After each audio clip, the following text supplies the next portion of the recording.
You're an artist. Your aesthetics is your tools of your trade. Yes. But when you collected the material from Calais, you termed it archaeological material. Why was that? I felt that these objects held power, had a kind of radioactive energy. So I began to focus on collecting things, and I very quickly felt like I was taking on the role of some form of contemporary archaeologist.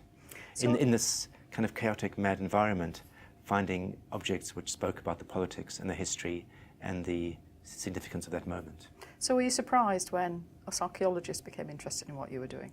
I was surprised and I was delighted, and I was really quite amazed that this kind of crazy idea made sense to people, from venerable academic archaeological institutions, that it resonated with your practice. So what do you think an archaeological perspective is going to bring to your work and what you do?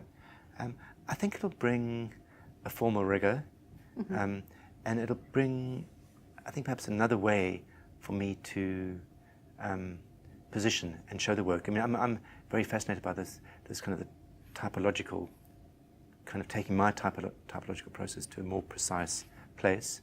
But I think seeing all these images which are being made of every object, I'm fascinated by the idea of how an accumulation of those might become something that actually could be both aesthetic, but also say a lot and speak profoundly of the world today.